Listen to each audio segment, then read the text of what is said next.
नमस्कार, आप देख रहे हैं आज तक डिजिटल। मैं हूं गौरव सावंत। कारगिल के युद्ध को 25 साल हो गए हैं।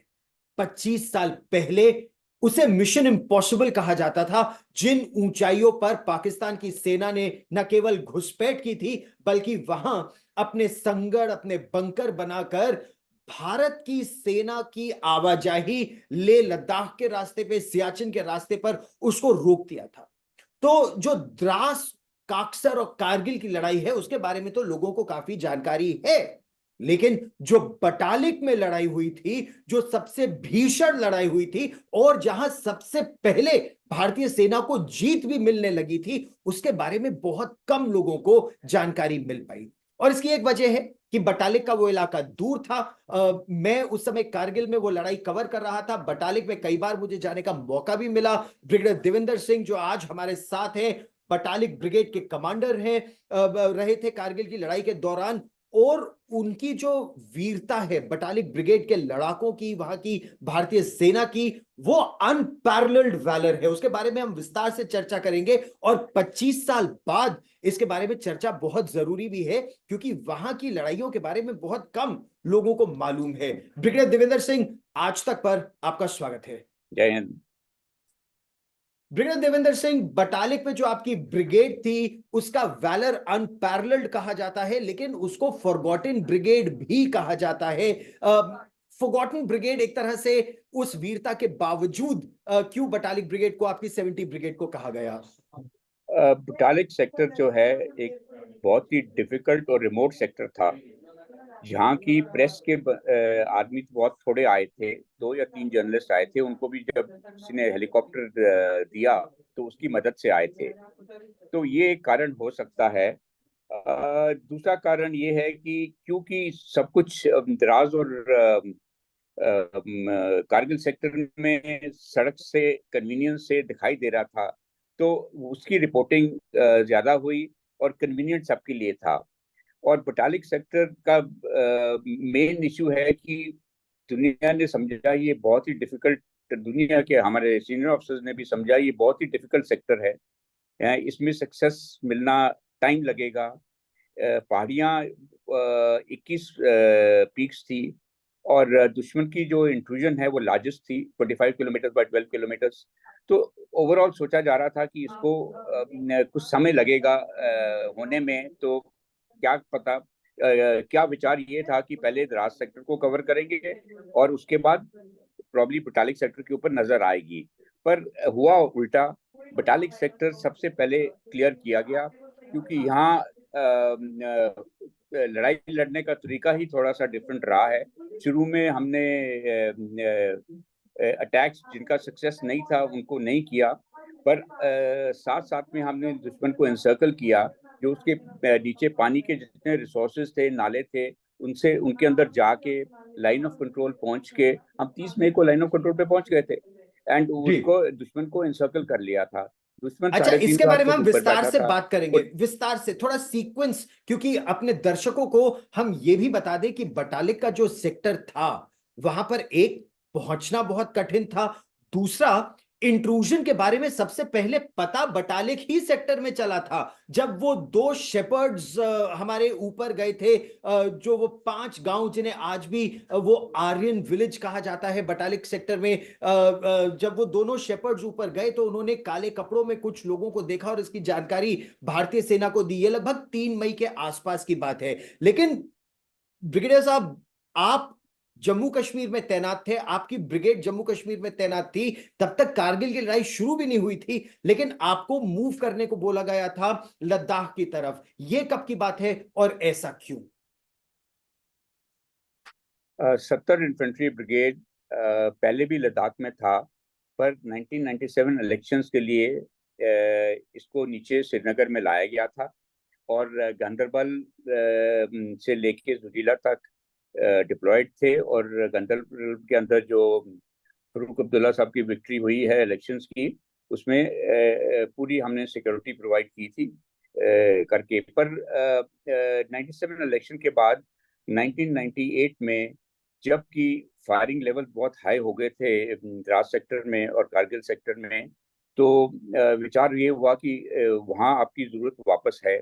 तो हमको नवंबर 1998 में बोला कि आप अभी वापस जाइए, पर उस टाइम ऑलरेडी जुजीला पास बंद होने वाला था। तो मुश्किल से ब्रिगेड हेडक्वार्टर और कुछ सिग्नल वाले एलिमेंट्स, तकरीबन 150 से 180 आदमी थे हम लोग, बड़ी मुश्किल से क्रॉस किए जुजीला को, जस्ट बिफोर द पासेस बंद होने वाले थे।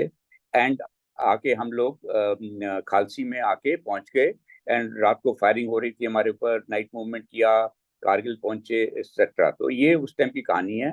करके हम पहुंच गए, बट हमारे पास कोई बटालियन नहीं थी, कुछ नहीं थी।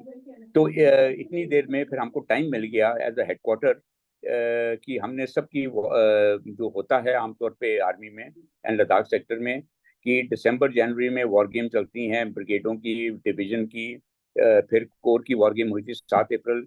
तो उसमें मैंने और मेरे हेडक्वार्टर ने दुश्मन के एनिमी का काम किया। हम लोग उनको रिप्रेजेंट करते थे। कोर वॉर गेम में एफसीएनए कमांडर में था अंडर जनरल मंदरपुरी, जो 10 कोर कमांडर बने थे एटिव के जीओसी। तो जी। ये सब हमने वॉर गेम्स रन की। राइट, अच्छा, जो अभी आगे दर्शक हम। हमारे साथ जुड़ रहे हैं उनको मैं ये समझा दूं, वॉर गेम्स क्या होते हैं। वॉर गेम यानी भारतीय सेना एक युद्धाभ्यास जिस तरह से करती है कि दुश्मन किस तरह से हम पर हमला कर सकता है, तो हमारी क्या कार्रवाई होगी। और इसमें भारतीय सेना की ही पलटने हो या ब्रिगेड हो या डिवीजन हो, तो ब्रिगेड कमांडर और डिव कमांडर, जैसा ब्रिगेडियर देविंदर सिंह हमें बता रहे हैं, ब्रिगेडियर देविंदर सिंह जो 70 ब्रिगेड कमांडर थे उस समय, वो दुश्मन की सेना के कमांडर बने। यानी इस वॉर गेम के लिए आप एफसीएनए बने, फोर्स कमांडर नॉर्दर्न एरियाज बने। फोर्स कमांडर नॉर्दर्न एरियाज अर्थात जो लाइन ऑफ कंट्रोल के उस पार पाकिस्तान का सियाचिन ग्लेशियर, जो पाकिस्तान की फौज जिसकी कमांड करती है, जो लद्दाख के ऑपोजिट स्कर्दू के इलाके में और उस पूरे क्षेत्र में पाकिस्तान की सेना डिप्लॉयड है। Am I right sir? That is FCNA, force commander northern areas, और आप फोर्स कमांडर नॉर्दर्न एरियाज थे। आपका टास्क क्या था एज एफसीएनए? सर, एज एफसीएनए, जैसे कि हम लद्दाख सेक्टर को गार्ड कर रहे हैं, एफसीएनए पाकिस्तान की तरफ से पाकिस्तानी ऑक्युपाइड कश्मीर को गार्ड करता है। और वहां से भी जो ऑफेंसिव ऑपरेशन लेने हैं, जैसे पूरी कार्रवाई फौज की कार्रवाई करते हैं। तो हमारे सामने लद्दाख सेक्टर में, कारगिल में, द्रास में, बटालिक में, सियाचिन में, ये फोर्स कमांडर ही नॉर्दर्न एरिया सामने डिप्लॉयड है। तो जरूरी है कि हम समझें कि ये फोर्स कमांडर नॉर्दर्न एरिया का क्या सोच विचार है, इनका क्या करना, कैसे ये लड़ेंगे। तो हर साल एक किस्म का हम वॉर गेम करते हैं, जिससे कि हम अपने अपने हर एक सेक्टर के सामने हम समझना चाहते हैं कि पाकिस्तान कैसे कार्रवाई करेगा। ये स्टैंडर्ड सिस्टम है आर्मी का। एंड वही हमको मौका मिला एस 70 ब्रिगेड, क्योंकि मैंने भी लद्दाख में पहले सर्व नहीं किया था। तो एस 70 ब्रिगेड कमांडर मेरे को मौका मिला कि ये सब एक किस्म की फेमलाइजेशन पूरी हो गई, कैसे उनके प्लान्स हैं, कैसे हमारे प्लान्स हैं। एंड रिजर्व ब्रिगेड का काम, जो कि मैं 70 ब्रिगेड रिजर्व ब्रिगेड था बट बटालियंस नहीं थी। पर हमको समझी कोई एविक्शन होती है या कुछ और एक्शन करना पड़ता है, जो ऑफेंसिव में जाना पड़ता है, तो वो सारे काम रिजर्व ब्रिगेड के होते हैं। तो उनसे भी फैमिलाइजेशन पूरी कर ली हमने अप्रैल तक।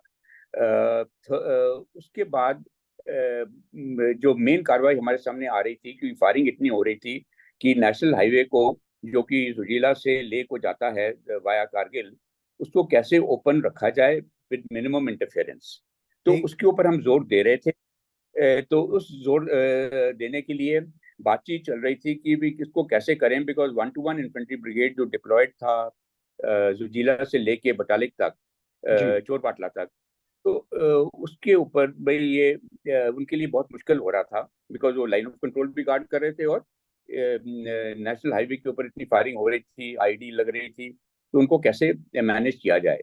तो एक सजेशन था कि द्रास और मश को 70 ब्रिगेड को दिया जाए, 1 to 1 ब्रिगेड इन्फेंट्री को स्प्लिट किया जाए, द्रास और मश को 70 ब्रिगेड इन्फेंट्री ब्रिगेड के पास आ जाए, और दूसरा वाला हिस्सा रिमेनिंग अप टू चोरबाटा उनके पास 1 to 1 के पास 1 to 1 रिटेन के किया पास जाए। है। ठीक। जा फिर था जा फिर था कि नेशनल हाईवे 70 ब्रिगेड मैनेज करे, एंड आगे की line of control 1 to 1 infantry brigade ही उसमें जो पहले कर रहा था वही करता रहे। ठीक। तो इसमें फाइनली डिसाइड हुआ कि आपने बोला यार इन्फेंट्री, बोला कि द्रास एंड मस्को आपके पास आना चाहिए, पर ये रूलिंग ये थी कि ये तब इफेक्टिव होगा जबकि आपके ट्रूप्स मूव जुजीला करेंगे। जुजीला पास खुल जाएगा, और जो मेरी 2 बटालियन थी नीचे जो छोड़ गया था मैं नवंबर में ऊपर आने के समय, जो 8 डिव के साथ थी, वो वापस आपको मिलेंगी, तो तब हम ये ठीक। कार्रवाई करेंगे। बट वो समय कभी आया ही नहीं, क्योंकि जैसे आप ठीक बता रहे हो, 3 मई को ताशी नामग्याल और उसके साथियों ने इंट्रूजन में रिपोर्ट किया कि भाई कुछ ब्लैक सलवार कमीज के अंदर बटालिक सेक्टर में घुसपैठिए नजर आए हैं।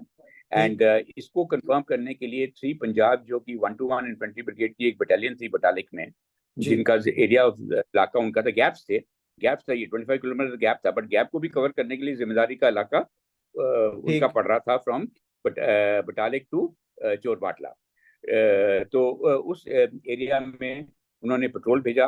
एक second petrol came from grenadiers from a different sector, because troops तो इतने होते नहीं हैं। तो उन 3 पेट्रोल थे, उन तीनों के ऊपर फायरिंग हुई और उनके ऊपर कैजुअलिटीज हुई। इस समय 7 मई को मेरे को मैसेज मिला, मैं उस टाइम द्रास में था, ये नेशनल हाईवे का ही मैनेजमेंट करते हुए ब्रिगेड वगैरह आए हुए थे 15 कोर से। तो हम लोग ठीक। डिस्कस कर रहे थे कि कैसे इसको मैनेज किया जाए, क्योंकि सीजन खुलने वाला था, जो जिला पास खुलने वाला था। तो इसको डिस्कस कर रहे थे, मैसेज आया कि जनरल बुधवार का कि मैं कारगिल में आ रहा हूँ कल सवेरे 8 बजे, सॉरी 8 तारीख को, आप और ब्रिगेडियर सुरेंद्र मेरे मेरे को दोनों मिलो। सो ठीक। दोनों हम उनको मिले, और उन्होंने कहा कि भाई बटालियन में डिटेक्ट हो गया है एंड इसको अभी करना है। 2 तरीके हैं कि जब तो मैं जल्दी करूं और द्रास एंड मस्को को सेक्टर को टेक ओवर कर लूं करके, बट मैं बोला बड़ा बटालियन आई नहीं है। एंड या दूसरा ये है कि मैं बटालियन के इंट्रूजन को हैंडल करूं। उस हम्म। टाइम और जगह इंट्रूजन डिटेक्ट नहीं हुई थी, ना द्रास ठीक। में ना मस्को में, या दिस थिंग आठ करेक्ट। 8 तारीख को नहीं हुई थी, वो 3-4 दिन के बाद हुई। करेक्ट। तो ये सहमति हुई कि आप रिजर्व ब्रिगेड हो, उचित यही रहेगा कि आप जाओ बटालियन आपको जैसे रिसोर्सेज मिलेंगे हम देंगे, पर आप जाके उसका इंक्लूजन को एविक्ट करने का रिस्पॉन्सिबिलिटी प्लान आपका है। बनाओ। सो ठीक। उस वहां से मैंने कारगिल से बटालिक मूव किया, और 3 पंजाब जो उनकी 121 इन्फेंट्री ब्रिगेड की बटालियन थी, उनके पास जाके जितनी मेरे को ज्ञान मिल सकता था, नॉलेज भी उनका एरिया था, उनका पूरी इंफॉर्मेशन थी, सब कुछ था, एंड करके तो वहाँ पहुँच के, एंड जब तक मेरा हेडक्वार्टर आया नहीं है, कोशिश की गई कि जो पेट्रोल एम्बुश हो गए हैं उनको रिकवर किया जाए, और साथ साथ में मैंने अपनी रेकी वगैरह शुरू कर दी, ये 8 ठीक। मई को। अच्छा, जो दर्शक हमारे साथ जुड़ रहे हैं, मैं ये भी बता दूं कि ये वो समय था जब पाकिस्तान की तरफ से फायरिंग तो बहुत होती थी एलओसी पर, और जो द्रास से कारगिल को रास्ता जाता है वहां जगह जगह लिखा रहता था कि आप दुश्मन की नजर में है। दुश्मन की मशीन गन फायर जो वो था, पहाड़ी के ऊपर से पाकिस्तान की सेना हाईवे पर फायर करती थी, हमारे कॉन्वॉयज को टारगेट किया करती थी। 2-3 ऐसे पॉइंट्स थे काक्सर के आसपास जो बहुत ही वल्नरेबल भी थे। लेकिन 9 मई को पाकिस्तान की आर्टिलरी ने, पाकिस्तान के तोपखाने ने बहुत इफेक्टिव आर्टिलरी फायर से जो कारगिल में हमारा एम्यूनिशन डंप है उसी को उड़ा दिया था, और वो बहुत बड़ा सेटबैक उस समय इंडियन आर्मी के लिए माना गया था। लेकिन दिल्ली में खबर, क्योंकि मैं ये कारगिल वॉर उस समय रिपोर्ट कर रहा था, वहां पर कुछ इन्फिल्ट्रेशन की बात नहीं, कुछ टेररिस्ट के ही आने की बात थी। तो ब्रिगेडियर देवेंद्र सिंह, आपको कब पता चला कि ये मुजाहिदीन या इन्फिल्ट्रेटर्स या टेररिस्ट नहीं है, ये पाकिस्तान की आर्मी है जिसने घुसपैठ कर दी है? शुरू में हम सबको बिलीफ ये दिया गया था, एंड जो बाद में मैंने वॉर गेम भी कनेक्ट की कि उसमें रिपोर्ट्स आई थी कि 5,000 सिविलियन क्लोज में आर्मी, आई मीन एफसीएनए में स्कार्डू के आसपास इकट्ठे हुए हुए हैं। ये भी रिपोर्ट आई हुई थी कि 5,000 अल्पाइन क्लोथिंग पाकिस्तान ने ऑस्ट्रेलिया एंड अदर कंट्रीज से खरीदा है। सो ये सब रिपोर्टें थी, और साथ साथ में पाकिस्तान ने बड़े इंटेलिजेंटली पुराने तालिबान के मुजाहिदीन के टेप्स अपने रेडियो नेट के ऊपर चलाने शुरू कर दिए। तो जब मैं 3 पंजाब के साथ था, हम लोग सब वहाँ 1-2 इंटरसेप्शन वाली डिटैचमेंट थी, तो हमने उनके साथ इंटरसेप्शन सुनी, एंड वहाँ तो लग रहा था ऐसे तरह तरह लड़ाई हो रही है, कभी बाल्टी में, कभी फारसी में, कभी पुश्तो में, किसी लैंग्वेज में वो कुछ ना कुछ बोली जा रहे हैं। हमने अपनी पूरी कोशिश की, वहाँ लोकली एरिया में जितने भी मौलवी थे उनको रिक्वेस्ट किया, उनके साथ बैठ के कोई कोई किसी लैंग्वेज में माहिर था, कोई दूसरी लैंग्वेज में माहिर था, उन सबसे डिसाइफर कराने की कोशिश की। पर हमने को ये लगा कि भाई फायरिंग तो इतनी हो नहीं रही है। हमारे जहाँ पेट्रोल एम्बुश हुए थे, वहाँ हम लोग जब थोड़े दिन की, हमको टाइम लगा, जी 4-5 दिन, जब तक मेरे को रिसोर्सेज मिलने शुरू हुए। पहले मेरे को मिली 111 GR, पर वो मिली करेक्ट। सैचिन से आ रही थी। उनकी एडवांस पार्टी गई हुई थी नेपाल, उनकी लीव पार्टी गई हुई थी नेपाल, सॉरी, उनकी एडवांस पार्टी गई थी पुणे, उनकी लीव पार्टी गई हुई थी नेपाल। तो अबाउट मुश्किल से 199, 299 वॉज द एग्जैक्ट स्ट्रेंथ। इतने आ गए, एंड उनके पास ना क्लोथिंग था, सब कुछ हैंड ओवर किया हुआ था, बट फिर भी उन्होंने उनको, मैंने याल्डोर की तरफ कांटेक्ट कराया एनमी के साथ, एंड फिर आस्ते आस्ते खबर आनी शुरू हुई। तो हमको टाइम लगा ये सारा सर्टन करते हुए, for the better part of 25th May और सो, 20th May और सो, you can say 20th to ठीक। 23rd May, जब मैंने रियलाइज किया कि कोई रिलेशन नहीं है इन टेप्स जो आ रहे हैं जिसमें लड़ाई दिखा रहे हैं, पर ऑन द ग्राउंड पे लड़ाई हो ही नहीं रही है करेक्ट। करके, तो ये तो सब फेक टेप्स हैं जो चलाए जा रहे हैं। एंड जिस तरीके से हमारे को डिप्लॉयमेंट मिली 17 मई को, जब इन्होंने 111 GR ने अटैक करना, फिर 12 जैकलाई को भी 4.1812 से 4812 से रेजिस्टेंस मिला। तो हमारे को 20 और 25 मई के अंदर पूरा कंफर्म हो गया था कि भाई ये इनका फाइटिंग का तरीका, वेपनरी जो यूज हो रही थी, दैट ये militants and they don't fight जैसे ये फाइट कर रहे थे। एंड उसके सत्रह बाद हमने हजार से फर्स्ट 18,000 फीट की ऊंचाई पर आई ये मीन, पाकिस्तानी सेना बैठी हुई थी, और जब आपके पेट्रोल्स ऊपर चढ़ते थे तो ये ऊपर से उन पर फायरिंग कर देते थे। तो जहां भी आपका पेट्रोल जाता था, चाहे वो 111 GR का हो, कर्नल ललित राय उसके सीओ थे, या फिर 12 जैकलाई का पेट्रोल जाता था, या फिर थ्री पंजाब का। बाद में आए। जी। तो जहां जहां ये ऊपर तो चढ़ते थे थ्री वहां ऊपर पंजाब से तो फायरिंग होती थी। तो थ्री पंजाब तो उनका रोल होल्डिंग खत्म हो गया बटालियन थी। वहीं, बिकॉज सेक्टर पे 70 ब्रिगेड के पास आ गया। तो जी। उन्होंने अपनी ड्यूटी 1-to-1 के साथ रिवर्ट कर ली। बट ललित राय भी लेट आए थे, अमल उस्ताना थे उनके ऑफिशिएटिंग सीईओ, बिकॉज जो सियाचिन में उनके सीईओ साहब थे, absolutely. he had put in his papers, and officiating CEO was Colonel Amal Ustana, and correct. 12 Jackalai was Balotia there. So colonel these were Balotia, two हाँ। first battalions आई। तो एक जाल्डोर गई, एक गनासो गई। दोनों ने फर्स्ट कांटेक्ट दुश्मन के साथ किया, एंड जैसे इन्होंने रिपोर्टिंग आ रही थी, आगे नहीं बढ़ सकते थे क्योंकि बहुत ही हैवी फायरिंग और बहुत ही डिस्टिंग एंड वेपनरी, पूरी it was defended locality as सच।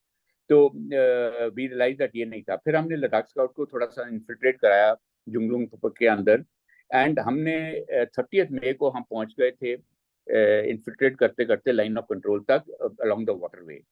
इसी तरीके से हम चाइना, मेरे को जो पूरी बटालियन पहली वाली मिली, वन बिहार, उसको मैंने लेफ्ट हम्म। फ्लैंक पे डाला, जुबर और चाइना नाला दे दिया। हम्म। और चाइना नाला में भी हम ऑलरेडी लाइन ऑफ कंट्रोल तक पहुंच गए थे। यहाँ हम पहुंच गए जुंगलुंगपा से भी लाइन ऑफ कंट्रोल तक। एंड फिर उसके बाद मिली 14 सिख, जिसको कि चोरपाटला में डाला, तो वो ईस्टर्न फ्लैंक हमारा गार्ड हो गया। एंड फिर जो बाद में ट्रुप्स आए, 22 ग्रेनेडर्स आए, उसको इंडक्ट किया और खालूबार की बेस पे। तो हम्म। ऐसे करते हुए हमने वाटरवे सारे अपने पास रख लिए, और ऊपर से दुश्मन को नीचे आने से रोक दिया। इसका ये बड़ी फायदा बात उस आप कह टाइम रहे हमको। हैं।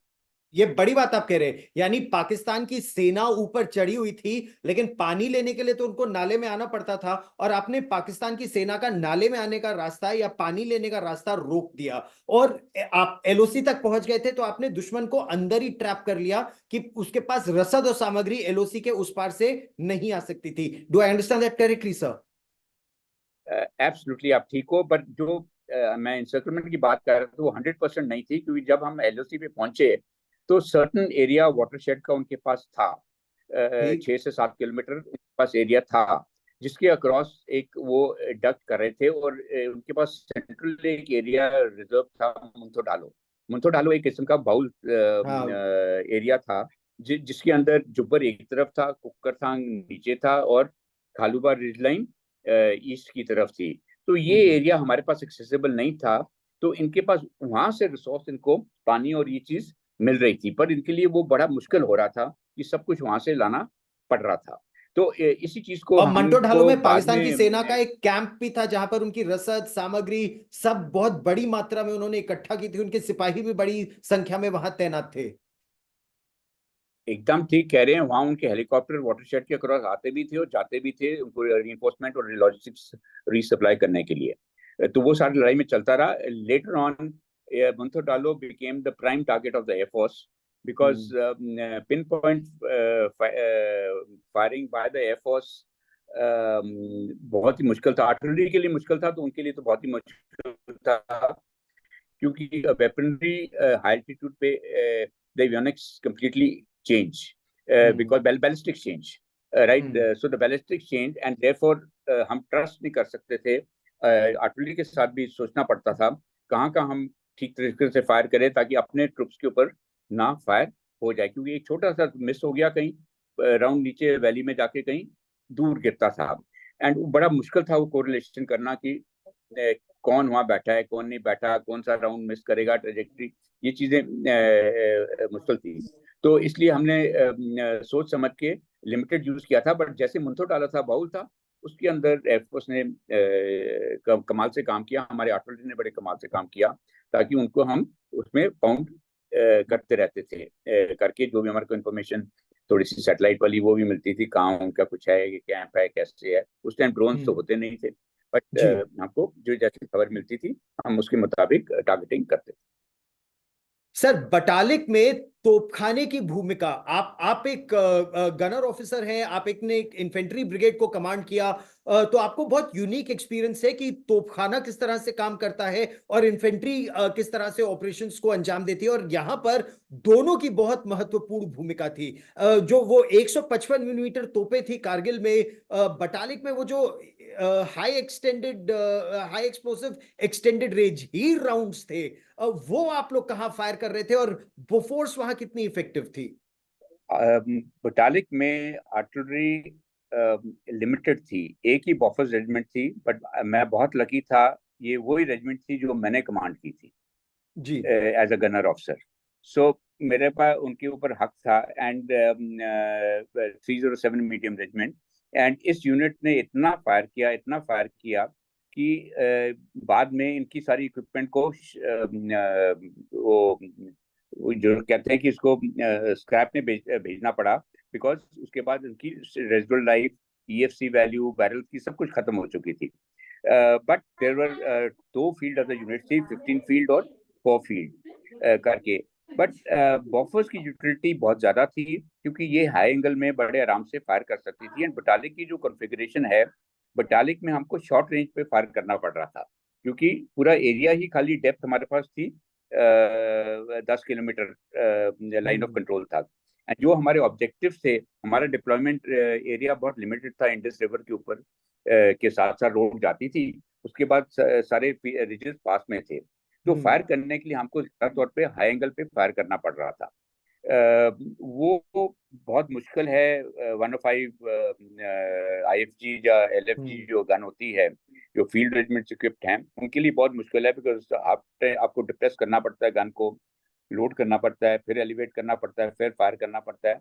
तो यूटिलिटी बॉफर्स की बहुत हाई थी इस रेजिमेंट की, पर हमने इसको ओवरकम किया, जबकि हमने हम्बत सिंगला से 130 जो डिप्लॉयड थी, उनको हमने यूज किया जुब्बर और कुछ फीचर्स के ऊपर, जहाँ की लॉन्ग रेंज मिल रही थी और हम इनके ऊपर फायर कर सकते थे। तो वो कोऑर्डिनेशन 70 ब्रिगेड को 3RT ब्रिगेड के अंदर करानी पड़ी थी कोऑर्डिनेशन, ताकि वहाँ की जो यूनिट्स हैं वो हमारे को कुछ fire support, heavy fire support दे सकें।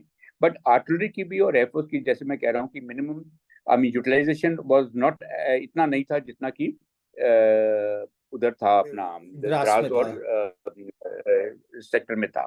तो यहाँ प्रॉब्लम्स और थे।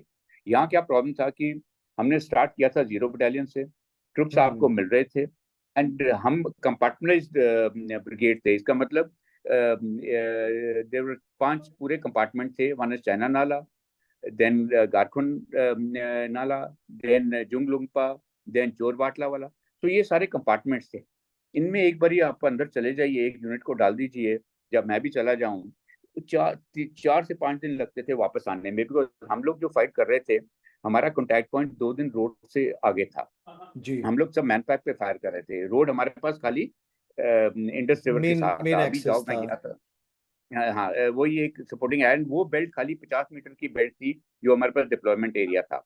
हम बहुत बड़े लकी थे कि दुश्मन खाली 10 से 12 किलोमीटर आया था। पूरे 25 किलोमीटर अंदर, सॉरी, 4 या 5 किलोमीटर और आ जाता तो इंडस रिवर के ऊपर वो पहुंच जाता, और फिर हमारे लिए लेना सेक्टर को बहुत ही कठिन हो जाता। पर लकीली जैसे कहा कि वो आए थे, उनके पास भी लिमिटेशंस थी कि वाटरशेड से अक्रॉस आके डिप्लॉयमेंट करना, नहीं तो उनके अंदर गैप्स बन जाते। तो उसके कारण उन्होंने अपने आप को रिस्ट्रिक्ट किया हुआ था। तो हमने उस चीज का हमारे को फायदा हो गया, ताकि हम उनको फेस टू फेस रिजेस के ऊपर आमने सामने, हम आधी रिजेस हम ऑक्यूपाई कर रहे थे, आधी रिज वो ऑक्यूपाई कर रहे थे। तो हम उनको एक किस्म का हमारे पास डिप्लॉयमेंट एरिया मिल गया। तो इस चीज को यूज करते हुए हमने उनको इंसर्कल कर लिया, semi semi encircle, almost 3/4 encirclement कर ली। एंड फिर हमने as a part of the plan अपना एक ईस्टर्न फ्लैंक जो इंटरफेयर कर रहा था .5203 उसको क्लियर किया। एंड उसके बाद हम रेडी थे असॉल्ट करने के लिए। इस समय 10 जून को जनरल मलिक साहब ने विजिट किया ब्रिगेड को चोरबाटला में। जी, एंड बट उस टाइम तक ना हमारे को कोई सक्सेस मिली थी, सिवाय हम लाइन ऑफ कंट्रोल पहुंच गए थे करके, पर ना ही कोई सक्सेस द्रास में हुई थी। टोलनिंग जी, का सक्सेस हुआ है 13-14 13 जून को। जून को। जी, तो उस टाइम जब असेसमेंट हो रही थी तो क्वेश्चन आया भाई कितने हैं। तो मेरे पास तो खबर आ गई थी उस टाइम तक, इनायत अली के थ्रू, जो प्रिजनर कैप्चर किया था 4812 पे के पास 12 जैकलाई ने। तो उसकी जो खबर उसने दी थी, जो हमारे पास अपने कॉन्टैक्ट में जो आ गए थे, तो मेरा असेसमेंट था 600 to 800 regulars northern light infantry. हमारे पास कंफर्म आ गई थी 5 नॉर्दर्न इन्फेंट्री, ठीक। नायक नायत अली 5 एनएलआई का था। तो वी सेड ये रेगुलर्स हैं, और 5 एनएलआई है, दूसरी थी 8 एनएलआई, बाद में पता चला। तो इन इन ये एनएलआई डिप्लॉयड है। And I wanted to say 800, but I said 600 because the estimates emanating from the higher headquarters was that कुछ militants ही हैं करके देर। तो हायर हेडक्वार्टर्स फिर भी ये उनका बोल भी रहा था मिलिटेंट्स हैं, जबकि मिलिटेंट्स थे नहीं। लेकिन यहां पर हम अपने दर्शकों को बता दें, ये बहुत बड़ी खबर उस समय आई थी जब आपकी ब्रिगेड ने एक पाकिस्तानी सिपाही को जिंदा पकड़ लिया था कारगिल की उस लड़ाई के दौरान। इनायत अली वो नॉर्दर्न लाइट इन्फेंट्री का जवान था। ये बताइए कि आप भारतीय सेना ने एक पाकिस्तानी सिपाही को जिंदा पकड़ कैसे लिया बटालिक की इन लड़ाइयों में? ये डिप्लॉयड था .4812, जो कि जिसके सामने 12 जैकलाई थी। तो ये अपने रात को एक लोकेलिटी से दूसरी लोकेलिटी में जा रहा था, जहाँ के बीच में इसको रास्ता भूल गया। एंड जैसे ये थोड़ा सा रास्ते से बाहर दाएं बाएं गया, वो हमारे इलाके में आ गया, और हमारे जवानों ने इसको पकड़ लिया। इसकी फोटोग्राफ मैंने आपके साथ शेयर की हुई है जी, करके। तो इसी ने हमको फर्स्ट कंफर्म लोकेशंस दी। तो इसके बेसिस पे ही मेरी असेसमेंट थी कि 600 से 800 नॉर्दर्न लाइट इन्फेंट्री डिप्लॉयड है हमारे सामने पूरा टालिक सेक्टर में, जो कि मेरा एरिया ऑफ रिस्पॉन्सिबिलिटी था, about 25 kilometres wide and about 12 kilometres in depth. तो ये डिप्लॉयमेंट थी। पर इसके अंदर काउंटर असेसमेंट डेव की थी तकरीबन 400। कोर समाव ओपिनियन में था कि खाली 45 and that two militants there. तो इसमें काफी वो नहीं था। बट एंड में जनरल मलिक साहब ने जाने से यही बोला कि भाई अटैक की रेशियो रहेगी 1:10 से लेके 1:15, जो नॉर्मली होती है 3:1। पर उन्होंने बोला जी। आप जब तक वो नहीं है, तो मैं बोला उतने ट्रुप्स है नहीं है मेरे पास तो लेकिन फोर ये इज टू एक वन बहुत महत्वपूर्ण डिस्कनेक्ट दिखाता है कि आप as brigade commander on ground, जिसने एक पाकिस्तानी सिपाही को जिंदा पकड़ लिया, उसका इंटेरोगेशन किया, उसके बाद आप बता रहे हैं कि 600 से 800 दुश्मन के आदमी हमारे इलाके में घुस गए हैं। अप चेन डिवीजन कमांड बोलता है नहीं नहीं 600 को 400 कर दो, और जो कोर है श्रीनगर में बैठा है इतनी दूर जोजिला पूरा पार करके यहां आना पड़ेगा, वो कह रहे हैं 45 और केवल उसमें मिलिटेंट्स हैं। तो इसका मतलब जो कोर है वो कमांड को गलत इंफॉर्मेशन दे रहा है, कमांड आर्मी हेडक्वार्टर्स को गलत इंफॉर्मेशन दे रही है, और जॉर्ज फर्नांडिस जो उस समय के रक्षा मंत्री थे वो कह रहे थे they are just a handful of militants and we will throw them out in 48 hours और they will freeze to death there. तो इतना गलत असेसमेंट कैसे हो सकता है भारतीय सेना का? अब जब 25 साल बीत गए हैं तो इस पर तो एक चर्चा हो जाए कि वो करेक्शन कैसे आएगा। इसका एक बहुत वैलिड कारण, जब कि आप इसको इन डेप्थ एनालाइज करो, core headquarter and above analyse कर रहे थे कि उनके पास जो इंडिकेशंस आ रही थी इंटेलिजेंस से और वैसे, वो इंडिकेशन थी कि वो अंदर देख रहे थे पाकिस्तान के अंदर इंटेलिजेंस एजेंसीज के थ्रू। वो कह रहे थे there is no preparation for, there is no indications of full scale war, right. तो वो अपने लेवल पे इंटरप्रेट कर रहे थे। इसमें हमको समझने की जरूरत है कि ये जो प्लान पाकिस्तान ने डाला था, ये मुशर्रफ ने भी लिमिटेड कमांडर्स की नॉलेज में लिमिटेड रिसोर्सेज के साथ ऑपरेशन किया। हमारे हायरार्की, मिलिट्री हायरार्की और इंटेलिजेंस रिसोर्सेज देख इंडिकेटर्स ढूंढ रहे थे कि भाई दुश्मन तो वहाँ की तो कोई लड़ाई का माहौल है ही नहीं है पाकिस्तान में। पर जब ये ऑपरेशन मुशर्रफ जी अपने आप चला रहे थे with limited commanders and limited knowledge, तो इसलिए ये डिस्कनेक्ट रहा कि higher headquarters and at the national level also indications ये आ रही थी कि भाई कोई वॉर की पूरी प्रिपरेशन है नहीं है, ये लिमिटेड सा कोई ऑपरेशन है और लिमिटेड लोकली लोकल ऑपरेशन है। तो अच्छा, ये शुरू में जब आपकी डिस्कनेक्ट 70 ब्रिगेड वहां तैनात हुई तो आपके पास 121 ब्रिगेड से आपको एक पलटन एक तरह से लोन पर मिली, 3 पंजाब जो होल्डिंग बटालियन थी नहीं बटाले नहीं, की। No sir no, three Punjab भी नहीं मिली। वो भी नहीं मिली? थ्री पंजाब को वो भी नहीं मिली। ये जो सियाचिन से पहली मिली 111 GR, 111 जिसमें जी कि आर मुश्किल से वो one D third induct strength कर दी थे, थी। बट डी इंडक्ट कर रही थी, बट उनके पास कुछ था नहीं, they were non effective for quite some time, हाँ। Right. But very good fighting spirit. ऐसे ही 12 जैकलाई मिली उनके पास थी। तो मेरे पास पूरी बटालियन जो मिली वो पहली जो मिली थी वन बिहार, वन बिहार।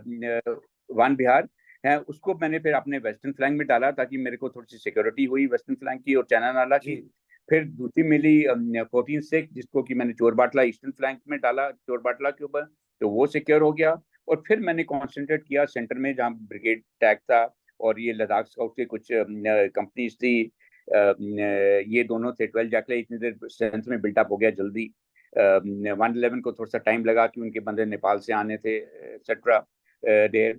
इस टाइम इक्विपमेंट का भी शॉर्टेज था। जनरल मलिक की अपनी किताब में है कि 111 2IC ने उनको एक इनलाइन लेटर लिखा था कि मेरे को हमले के लिए बोला जा रहा है, बट मेरे पास तो मुश्किल से few rounds of mortar ammunition and what you call it weaponry नहीं है। तो उसके ऊपर चर्चा हुई है। It is all in the books already there true. There and Malik then tried to go into the details, and he moved himself to 15 Corps headquarter, and to his horror he found that what 111 GR was saying, or what we were all saying, was right, that on the ground the weaponry was not there, because overall 3 division जो थी low priority पे थी, unlike 8 division जो कि नीचे से आई थी, CI mindset 15 Corps का, it was high. First priority was Siachen, second priority was CI ops in J the के। Srinagar Valley. लद्दाख हाँ। Sector was at a low priority, and हमारे करेक्ट। को रिसोर्सेज जो अभी तक मिल रहे थे सारे 3 डिवीजन से मिल रहे थे, एंड 3 डिवीजन के पास अपने आप कुछ नहीं था देने को। तो इसलिए हम we remain for a long time. तो इतनी देर हमने टाइम नहीं वेस्ट किया, हमने विद लो रिसोर्सेज हमने दुश्मन को इंसर्कल कर लिया, ठीक है, करके रहे। हम तो नीचे नहीं आने थे और वो हमको ऊपर नहीं जाने दे रहा था। तो पर हमने जो अटैक्स, वेरी कंट्रोल्ड अटैक्स किए, ताकि हमारी शुरू में कैजुअलिटीज ना हो। बटालिक ऑपरेशन मिनिमम कैजुअलिटीज के साथ हुआ है, ये एक और बहुत हमने बड़ी मैक्सिमम बात है। बहुत बहुत बड़ी बात है कि बहुत कठिन चोटियों में जहां दुश्मन आके बैठा था, आपने अपने मतलब आप एज ब्रिगेड कमांडर आपने अंधाधुंध अपने जवानों को ऊपर नहीं भेजा कि वो कैनन फॉडर बन जाए, क्योंकि एक पाकिस्तानी सिपाही ने लिखा था और वो मैं पढ़ता हूं जब तो मेरी आत्मा कांप जाती है कि वो कह रहा था कि चींटियों की तरह भारतीय सेना ऊपर चढ़ रही थी और वो अंधाधुंध गोलियां चला रहे थे, हमारे जवान शहीद हो रहे थे और फिर भी वो चढ़े जा रहे थे। मतलब why did we do an operation like this in Dras? It just it's mind boggling. लेकिन खैर, अब उम्मीद यही कि फ्यूचर वॉरफेयर में ऐसा कभी नहीं होगा। लेकिन आपने बहुत सिस्टमैटिकली अपने ऑपरेशंस को अंजाम दिया। आपने एक और भी पाकिस्तानी सैनिकों को जिंदा पकड़ा, न केवल ये 12 एनएलआई का इनायत अली, आपने औरों को भी पकड़ा, और वो पैरामिलिट्री नहीं, रेगुलर पाकिस्तान आर्मी के सोल्जर्स भी आपने पकड़े। M I right sir? जो 8 पीओडब्ल्यू पकड़े गए हैं सारी वॉर के अंदर, 6 सेवेंटी ब्रिगेड ने पकड़े थे। ये जो दूसरी वाली फोटोग्राफ आपके पास है जो कि 33 फ्रंटियर फोर्स का था, ये तब की 33 बात है फ्रंटियर फोर्स जबकि का। 4 हाँ। जुलाई को, हाँ, हमने 4 जुलाई को, जब बाद में हम जिस पे आएंगे, हमने अपना ऑपरेशन लॉन्च किया था बिटवीन 30 जून एंड 4 जुलाई। हमने सारा एरिया अपना, अपने जो मेन अटैक सक्सेस हो गए थे, फिर हम लाइन ऑफ कंट्रोल की तरफ जा रहे थे। तो पाकिस्तान ने रियलाइज किया कि इंडिया क्या पता line of control Batalik sector में क्रॉस करके अंदर आ सकती है। तो उन्होंने क्या किया, उनके पास रिजर्व में रावलपिंडी ब्रिगेड, जो 111 ब्रिगेड है, उसकी 2 कू बटालियंस ब्रिगेड। को फटाफट रश किया। उसको कू ब्रिगेड कहते हैं देर। उनकी बटालियंस को रश किया लाइन ऑफ कंट्रोल पे। और जब जैसे ही ये पहुंचे वहाँ, बाद में कुछ आप पढ़ोगे कई आर्टिकल्स में, कैप्टन करियापा, उस time captain Cariappa, Cariappa 5 with buffers on his own position, because ये लोग उसकी पोजीशन, इसको एलओसी पे अटैक करने वाले थे। तो उसके अंदर इनकी बहुत ज्यादा कैजुअलिटीज हुई पाकिस्तान की। एंड इनके वो कह रहा है सर हमारी बटालियन अभी नहीं थी, हमारी 45 कैजुअलिटीज पहले दिन में हो गई। एंड ये जो पाकिस्तानी कैजुअलिटीज थी, ये पंजाबी मुसलमान जो को था, जो कि इफेक्ट हुआ पाकिस्तान में, वो हम को समझना पड़ेगा कि 8-9 जुलाई के आसपास जब ये कैजुअलिटीज हुई, between 6 July to 9 July, line of control पे 45 एक जगह, 30-35 दूसरी बटालियन के अंदर, ये पंजाबी मुसलमान कैजुअलिटीज थी। अभी तक पाकिस्तान को नॉर्दर्न लाइट इन्फेंट्री के कैजुअलिटीज से इफेक्ट नहीं पड़ रहा था। पता क्यों ऐसा था उनके माहौल में। पर जब पंजाबी मुसलमान कैजुअलिटीज हुई, सडनली उनको they were badly hit, and that is the time they realized that this whole operation has to be taken seriously and they have to come to some negotiation.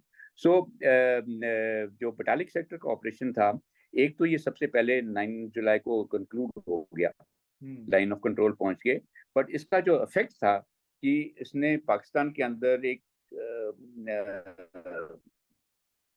डर आ गया कि उनकी आर्मी की हो गई है करके। तो वो एक एक्स्ट्रा इफेक्ट।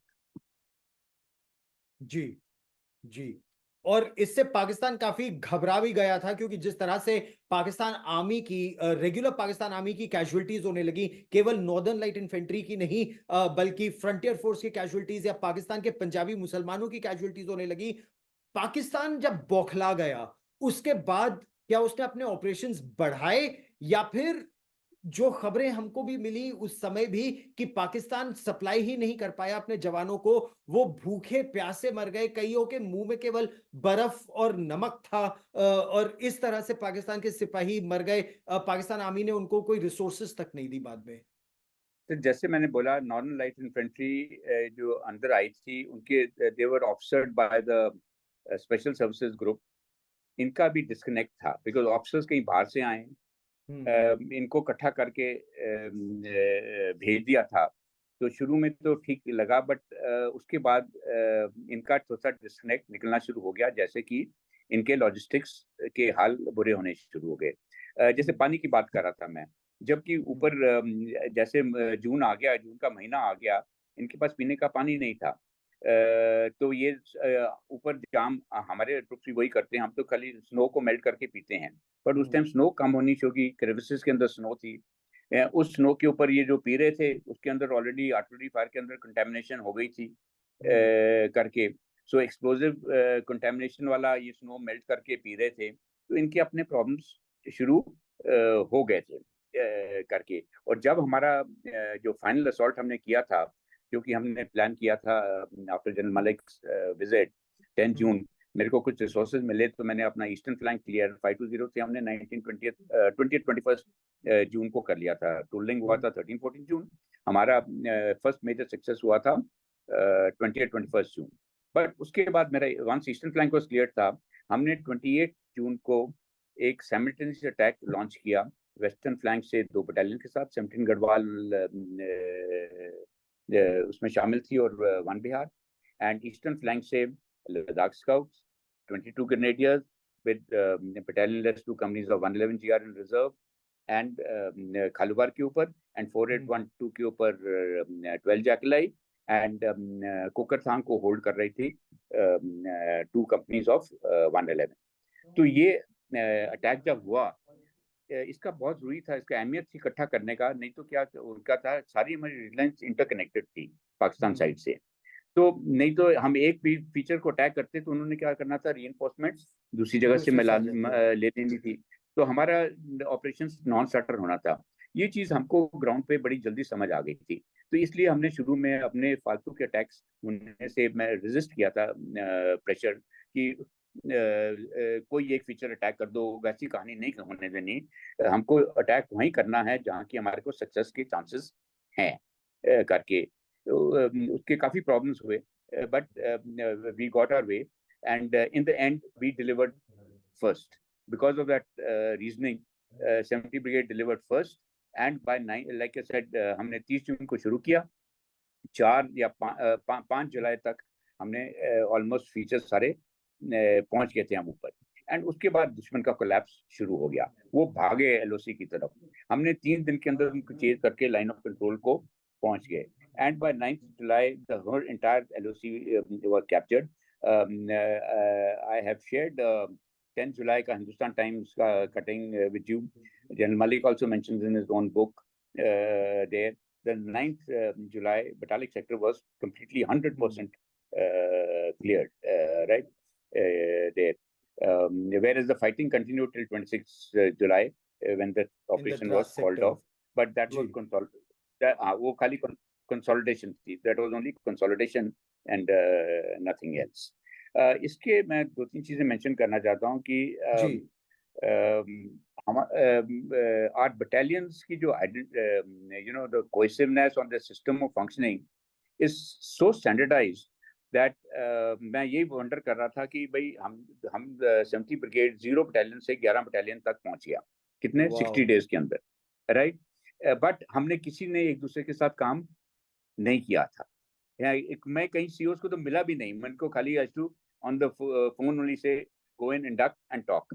बट इसके 2-3 कारण हैं। एक तो जो स्टैंडर्डाइजेशन है हमारी इंडियन आर्मी की, वो बहुत ही हाई लेवल की है, ताकि हमको पता है कि हमको किस बटालियन से क्या एक्सपेक्ट करना है और सिस्टम ऑफ ऑपरेटिंग क्या है, एंड बटालियंस अपने आप को ख्याल रख लेती हैं because of the traditions, because of the various systems involve, number 1। दूसरा ये था कि हमारा जो ब्रिगेड हेडक्वार्टर था वो एक बहुत ही हम 1 साल इकट्ठे ट्रेन किए हुए थे, हम वैली में थे, हम लोग अच्छे well trained as a group trained थे। तो इसलिए हमने क्या किया, अपने ब्रिगेड को, ये एक्चुअली डिविजनल टास्क था, इट वाज नॉट 11 बटालियन अगर इस्तेमाल हो रही है तो you're absolutely right. As a brigade commander, you were de facto a div commander in this operation in Batalik. More than a div commander, you're right, but that was later. But what I'm saying, from the beginning I needed separate command control elements along each valley, which I didn't have. So my deputy commander was in one valley with the logistics officer leke kis kahin se as the base ne support karne wala.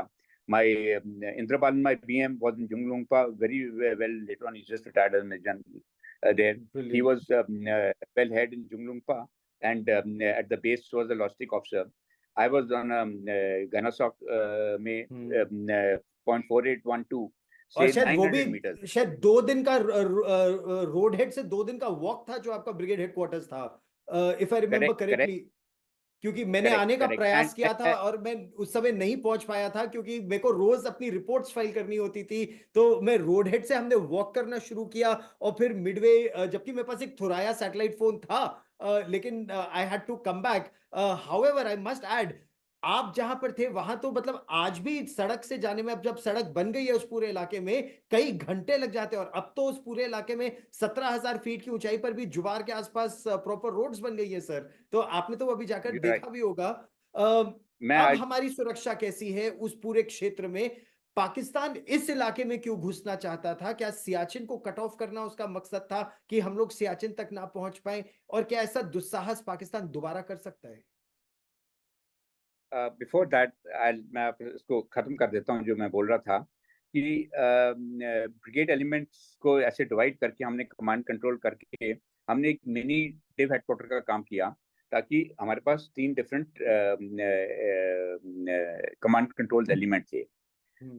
कुछ और भी फायदे थे। Personally one was artillery man. हमने ऐसी हम्म। Positions के ऊपर focus किया ताकि जो हमारा अटैक हेडक्वार्टर था खाली 900 मीटर था पाकिस्तानी पोजीशन 4812 से, पर ऐसे लोकेटेड था एनिमी शेलिंग आती थी। हमारे को पता था उनके पास बफर जैसी हाई एंगल इक्विपमेंट नहीं है, हम्म। तो हम शेलिंग से बच बच के रहे थे। दूसरे हमारे पास एडवांटेजेस थे कि आर्मी एविएशन थी। वन एडवांटेज था आर्मी एविएशन वालों को, जैसे जुब्बट जाना पड़ता था। हम्म।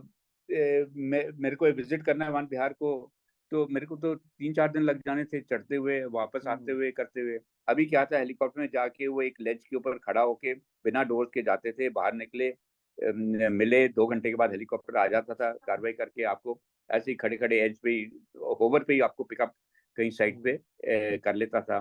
तो आर्मी एविएशन ने बहुत सपोर्ट दी 70 ब्रिगेड को।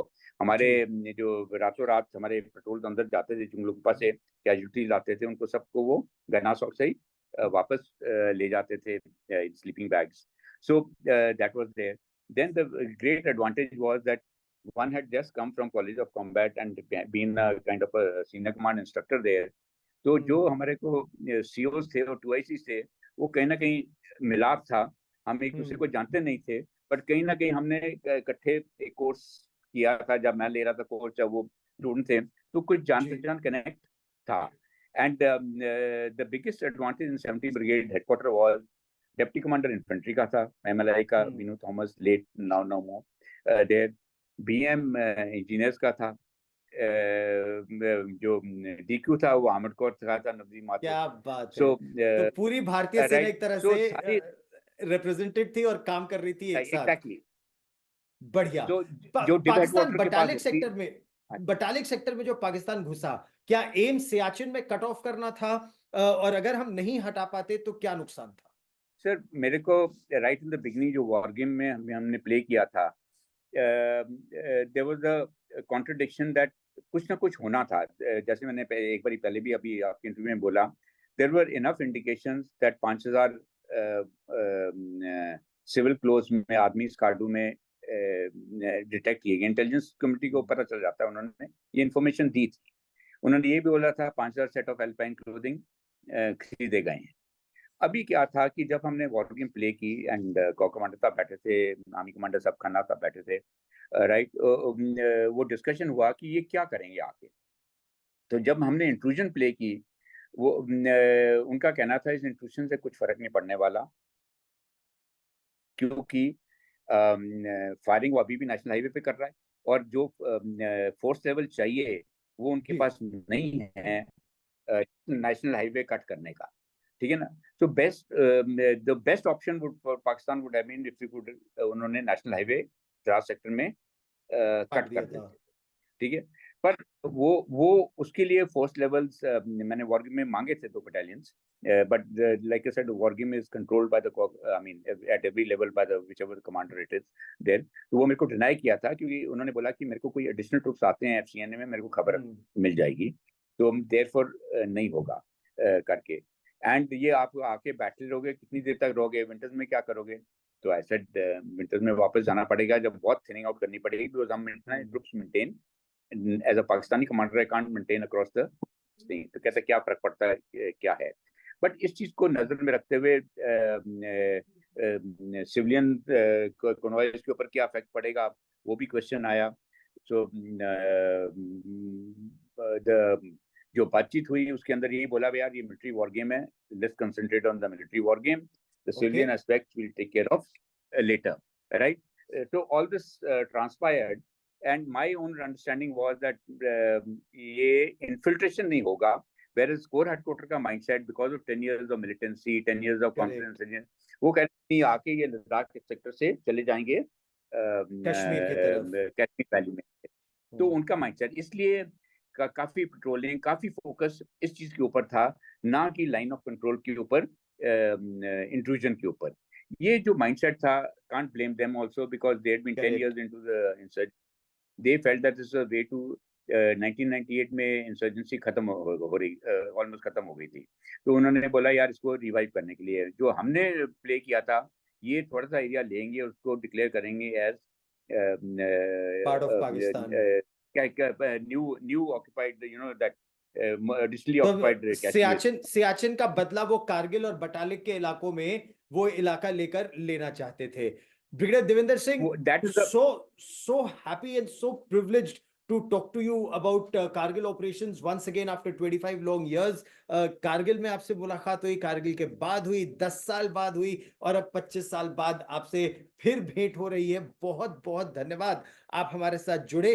भावी पीढ़ियां ये जाने कि कैसे मिशन इम्पॉसिबल को पॉसिबल बनाया गया और पाकिस्तान को कारगिल में हराया गया, और ये वो वीर योद्धा है जो लड़े और जिन्होंने वॉर को हायर डायरेक्शन दिया। Brigadier Devendra Singh, for joining me here on आज तक digital, many thanks sir. I'd like to go on sir. जो हमारी बटालियंस ने काम किया, हाँ वो बटालियन जो हमारी बटालियंस ने काम किया, जो हमारी यूनिट्स ने काम किया, आर्टिलरी और अदर यूनिट्स ने, Indian Army has to be grateful to these young boys, young officers, and the units, because they are the ones who really delivered there. And as long as their integrity remains, we should consider ourselves secure and safe. So hats off to them. Thank you very much, sir. Jai Hind, sir, for joining me here on Aaj Tak Digital and India Today. Many thanks. Namaste.